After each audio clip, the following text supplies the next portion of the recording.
Insurance providers of Reddit. What is the most outrageous, but legitimate, claim you have had a client make?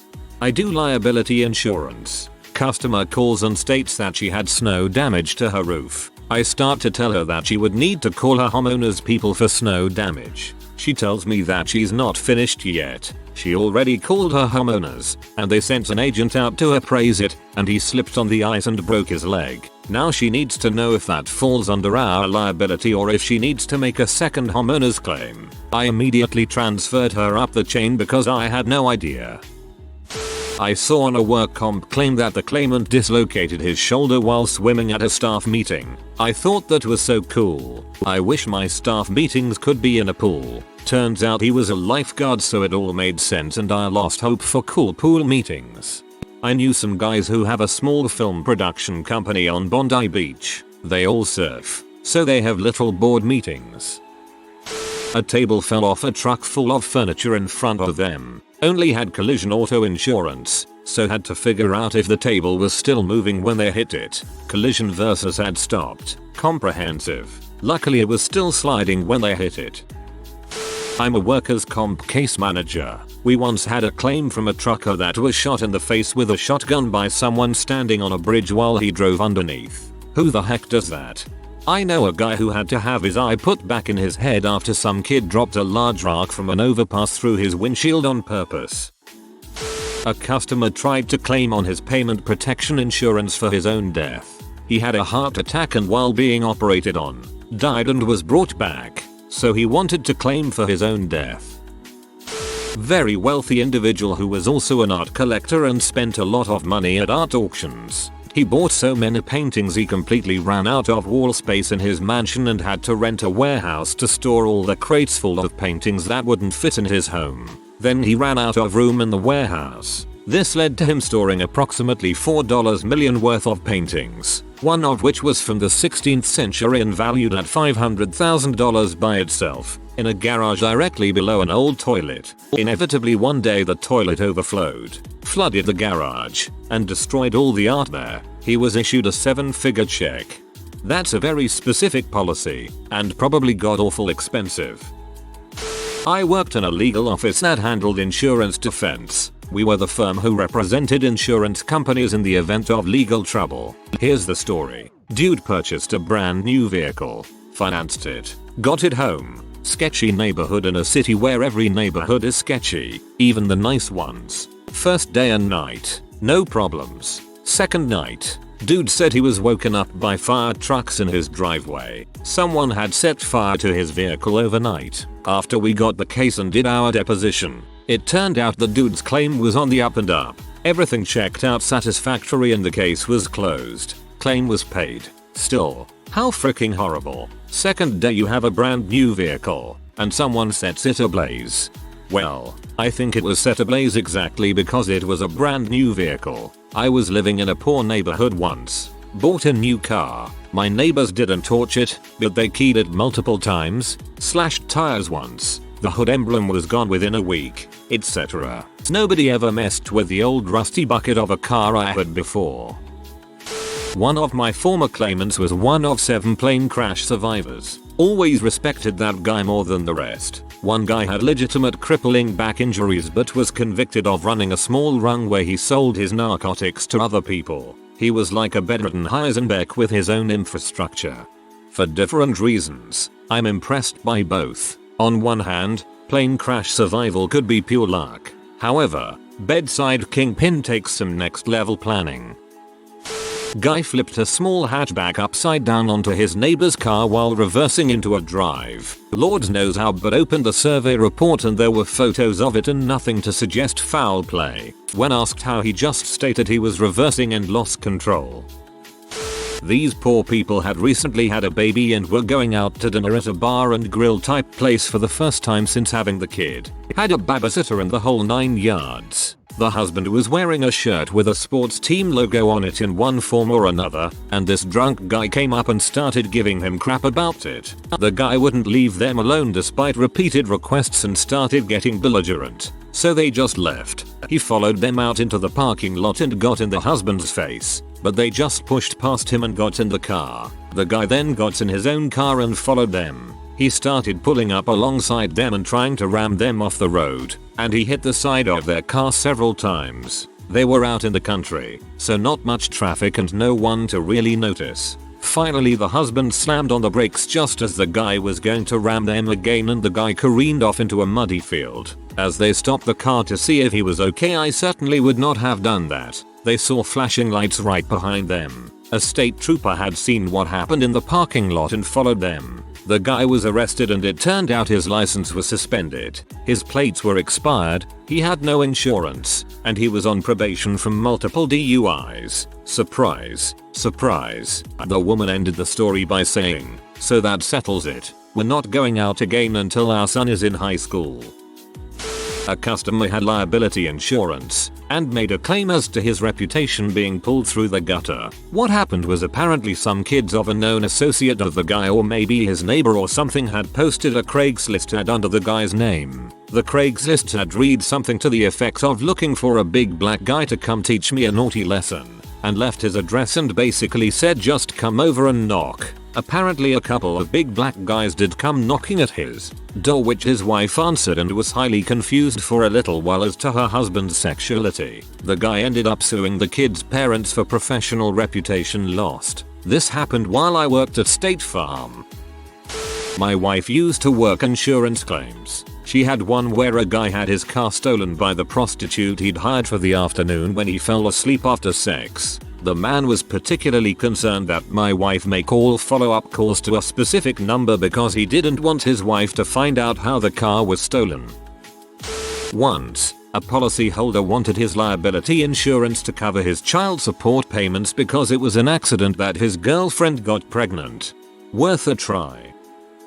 I've worked for numerous insurers over the years. Some highlights: cartel broke in and stole all the pot plants. Mouse chewed on the house wiring. It shorted. House burned to the ground. Car centered on a pile of hail in the road. Fell backwards off a chair. Hurt her stomach and face. Raccoon stealing stuff from a hole it dug in the roof. Destroyed planter made of green action figures. Drug smuggling house had water damage. It was clearly a house with a drug tunnel in the basement, 2 blocks from the US-Mexico border. They wanted the place remodeled because a pipe broke.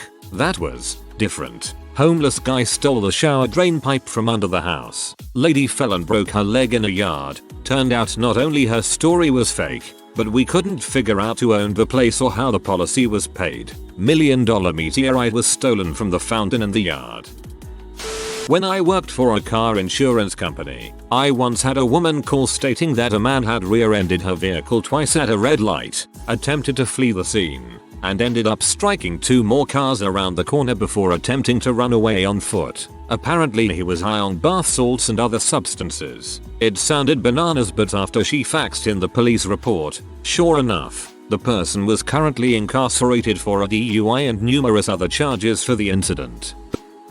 Oh boy, have I got some good ones. 1. 2 teenagers are rushing home, trying to make curfew. They family had a circular driveway. One kid turns in one side, the other comes in the other way. They end up having a head-on collision in the driveway, totaling both vehicles, and are severely injured. I remember one had a broken leg. I don't remember the other. Oh, and they didn't make curfew. 2. A man claimed that his gun discharged accidentally 14 times, putting holes in his dash, windshield, and side window. He said he had it in his passenger seat and he was chasing his ex-wife. 3. A woman calls and reports that her husband backed out of the driveway as she was driving past the house and hit her. It comes out that she thinks he did it on purpose because she is trying to leave him because he is abusive.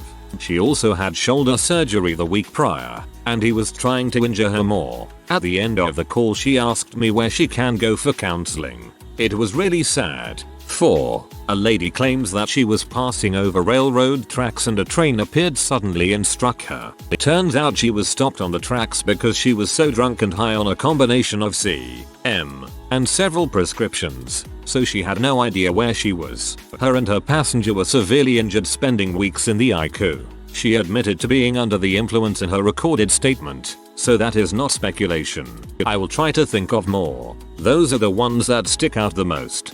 A man claimed that his gun discharged accidentally 14 times, putting holes in his dash. windshield, and side window. He said he had it in his passenger seat and he was chasing his ex-wife. Please tell me that not only did you not pay, but he's also in prison.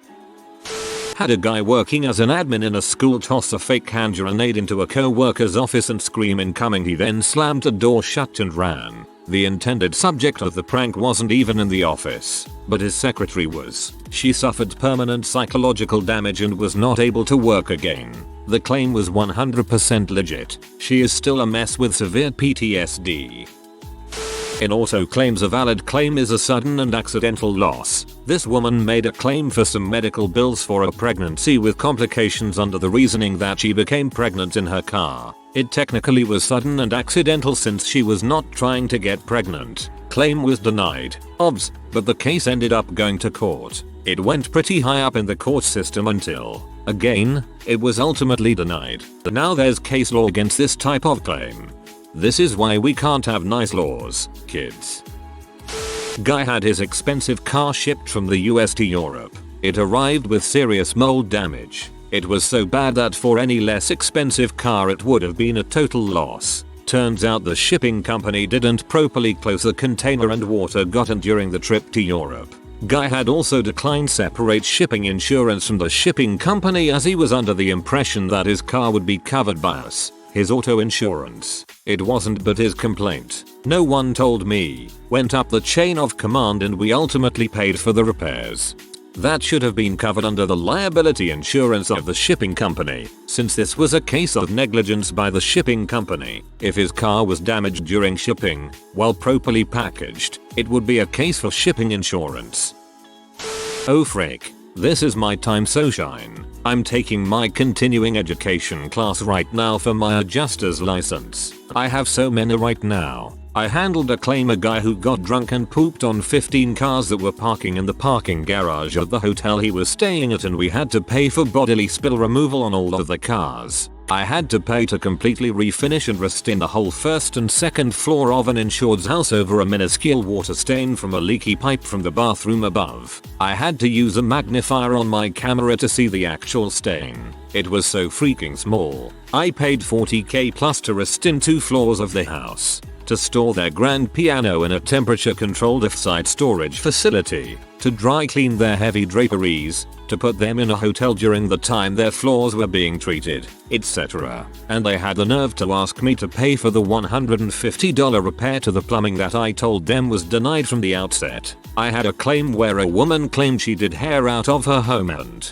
as a result of some poor wording in per policy and much to her favor, I paid out like $25k in weaves. That was an eye-opening experience. I have more I can share, many from my time in the field.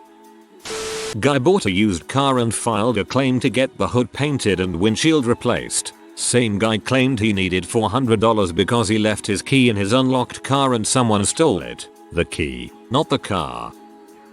It was a warm summer morning in the mountains of New Hampshire, the live free or die state, the land of small government, maximum personal rights, and a carefree attitude. 6 gentlemen meet on this glorious American morning to share a cooler full of beer and some fun. As the beer supply is half gone, and the sun reaching its peak, they ponder the question of what activity they shall enjoy on this beautiful day. Soon, the answer is found. Carrying the cooler of beer, some dinner plates, and 6 shotguns, they head to a clearing in the forest behind the host's home. They set the cooler and plates down, grab a plate, guns locked and loaded. The plate is thrown into the air, a free-for-all target, and as the plate falls, and the men each steady their aim, as much as they can, beer in their bellies, the moment of silence and concentration is broken as 6 guns fire and screams are let out. On that beautiful New Hampshire day, they each learned a valuable lesson.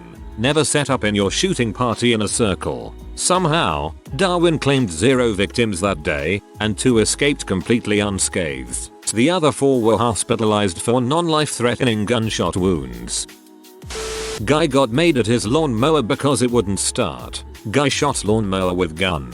Bullets bounces off lawnmower and breaks his big picture window. Claim paid. I used to be an insurance agent and the weirdest claim was my own. My wife and I were visiting a family friend's ranch when a horse bit the hood of my car. Scraped it all the way down to the metal. It was a brand new car I had purchased 2 months prior. Toss up between the crocodile warrior or the broken penis. 1. The crocodile warrior. In Africa you can go on canoe rides. Unfortunately there's a catch. You have to stay in a narrow region between the crocodiles on the banks and the hippos in the depths. Too far either way and you'll be in some serious crap. Canoe strays into the crocodile area and gets flipped. Man gets grabbed by croc which tries to drag him to a watery death. Man flips the frick out and lifts the entire crocodile out of the water over his head and chucks it away. Locals now remember him in legend. 1. The broken penis. 2 gay guys go on a tour. They make friends with a girl. Good enough friends that they start fricking her. She's riding one of them and a mishap results in a snap dong. Broken dong returns home. Other guy continues on tour with girl. No such thing as true love. Clearly the gay guys were B. I work in insurance but not in the claims department. However, I've got a pretty funny story regarding an extremely lucky customer and their claim. So basically what happened is this person had a rental home which had various amounts of damage in lots of different rooms. There's no way all of this damage happened in one event. Customer calls up the wrong department, sales, and asks what their excess will be in this situation, and luckily for them they got an inexperienced staff member who told them they would only need to pay one excess. Well, it turns out that the damage was extensive and the customer should have been paid approximately 80 separate excesses for each determined event. But we had already told the customer on a recorded phone call that they only need to pay one excess, so this customer got away with avoiding thousands of dollars in excess payment. Each excess would be around $250 to $400 or possibly more. Needless to say, claims were P, but there was nothing we could do. So next time you want to make a claim, try to get a salesperson or an experienced person to frick up and you might find yourself saving thousands.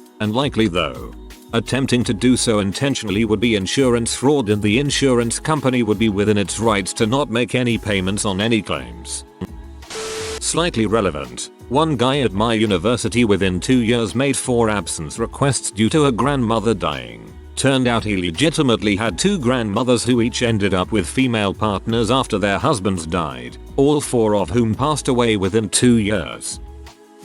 Not an insurance adjuster, but someone I know left their dogs unattended while they left on a trip. Neighbor girl stopped by each day to take care of the dogs. She missed a day due to an emergency, and during this time one of the dogs had chewed through the hose on the back of the toilet. This caused the entire home to flood, causing untold amounts of damage. The home basically had to be rebuilt, and meanwhile they were living in a hotel paid for by insurance. I'm not sure what happened as I haven't spoken to them in a while, but I think it qualifies as the most expensive home claim caused by a pet.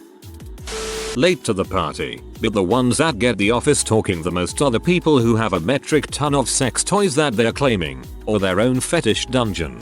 Sex toys get stolen a lot. 2. My personal most memorable was a woman who kept bringing up her stolen vibrator. I spoke to her like 5 or 6 times and she'd bring it up every time. We agreed early on to give her $150 for it, since it was a good one, but she'd still mention it, and I'd have to remind her that we'd paid her. I spoke to her partner at one point too, and he started telling me about her expensive underwear and sex toys. I just said cool and talked about something else. Had a guy who had a farmhand. Farmhand was burning down the grapevines, or some other orchard tree, to fertilize the soil for next year. Flames went up this little valley and pushed up to the neighbor's tree line. The cleaned house was burned to little and trees were destroyed. Dude came out redneck as heck, about 45 minutes south of DC, saying he's got American Chinese chestnut trees all outlining his property. He estimated that he had around $75,000 worth of these trees. Brought a forester out, which by the way make a crap ton of money. We paid him $245 an hour and all he did was walk in a circle. Forester said that there wasn't $75K but upwards of $125K worth of damaged chestnut trees. Something like 15 trees all at like $8,200 a tree. Thought he was just bullshitting as most people do when they want money, but nope, he got every cent. I used to work a job fixing mobile phones that come down the line as insurance losses. We would take the old one and replace it. I'd get the broken one, fix it and send it off the be sold second hand. I worked for some big mobile network in the UK dealing with physical damage. Now if a mobile has water damage it's instantly written off and junk and the insurance doesn't go through. However, if it's physical damage it depends on inspection. In this case there was obvious screen damage. If the screen is damaged but the board is fine it's considered a recoup loss and the screen gets replaced. The insurance talks with the customer and the customer must pay. I don't know the ins and outs. I just fixed them. However, if the board is broken then it's fully covered. The customer who owned the phone must have known this. There were chips in the screen which had been there some time. However, for a free replacement the board must be damaged. The customer had pushed a screwdriver through the entire phone. It came to me with the driver still in. A sneaky customer indeed. I had to write it as a full loss and the customer got a brand new phone free of charge. In Ireland this week a woman got €40,000 because she cut herself in a national park. This woman has previously climbed parts of Mount Everest. A guy I chatted with at the gym is a travel insurance claim agent. Apparently medical care claimed for badly sunburned genitals on clothing optional beaches by people exploring public nudity for the first time on holiday is quite common.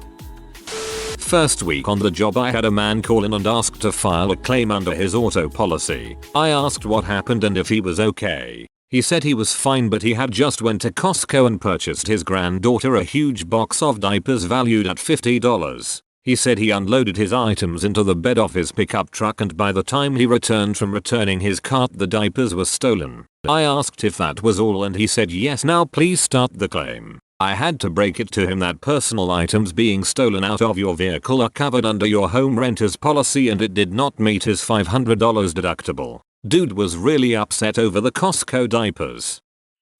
This will probably be buried, but I'm an architect, and I sometimes take on expert witness work for insurance companies to make extra money. We had this one case where a swimming pool intended for diving competitions was set out a bit too shallow, about 15 cm. For the regulations. The client was suing the architect and the contractor for the costs of having to rip out the entire swimming pool works. The client argued that digging down into the bottom of the pool to make it deeper would affect the overall quality and lifespan of the pool, so the only way to get what they had paid for was to rip up what had been done and re-pour the concrete. Well, it only took me a second to realize that instead of having to dig out all the concrete to make the pool deeper, we just had to reset the formwork and pour 15mm more concrete onto the deck of the pool to make it deeper. It saved the architect and the contractor on that project hundreds of thousands of pounds. Because they had acted negligently, it ended up only costing an extra £20,000 after everything was done.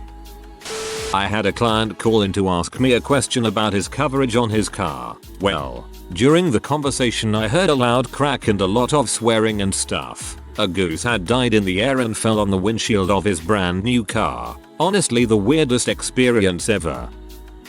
This is outrageous in the sense that I cannot believe the insurer I work for wrote this policy to begin with. Many years ago in the early 2000s, we had a policy on our books that had an overall limit well into the tens of millions. It was a massive greenhouse operation that had millions upon millions of annual revenue, and so its content limits were very high as well as the property limits, as it was a pretty big complex. Only problem is that this massive glass greenhouse existed in Texas. Specifically a part of Texas that gets crazy amounts of hail activity. Pretty sure the account executive for that policy was fired on the spot once the inevitable hail damage claim came through. This was a property that likely should have had multiple insurers for layers of the limits at extremely high premiums, and yet we had the entire thing on the books. That one claim opened up an entire investigation into our large properties to see if we had anything else like it on the books. Overall we were pretty good, but we found some equally if not more idiotic properties insured by us. I work in health insurance, and we get lots of requests for penis pumps. They're actually covered if you meet certain criteria, like have had prostate cancer or had to have your prostate removed. I had another member request that we cover her lumbar supporting horse saddle. That got denied. We had another guy request we cover his Tempur-Pedic mattress. Again, not covered. 20 plus years ago I worked at a loss adjuster, claims adjuster in the US I believe. I remember an employee compensation case where a worker had set up a double-sided ladder in a very narrow alley, so the brace between the two sides wasn't folded down flat. It was in fact sticking up like a sharp pointy thing. As you can imagine, this poor guy falls off the top and somehow manages to impale himself on this pointy thing. I'll never forget reading the witness statements. His colleague who discovered him said something like, "I arrived in the alley to look for Bob, but all I found was blood and crap everywhere." It still makes my ass clench even today. Work for a large income protection provider in the UK. You would not believe the number of claims we pay for airline pilots that have developed a fear of flying.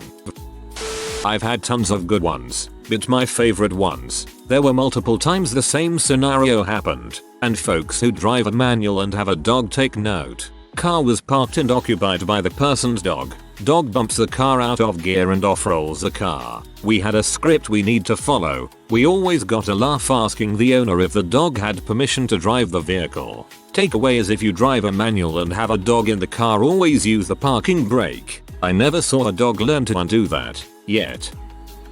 If you are new to the channel, you can subscribe. I publish new videos every day.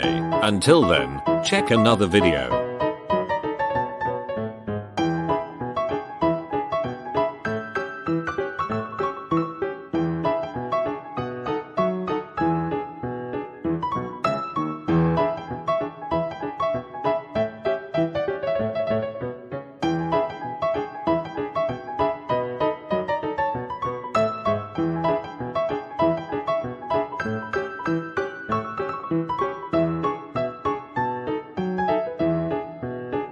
Bye for now.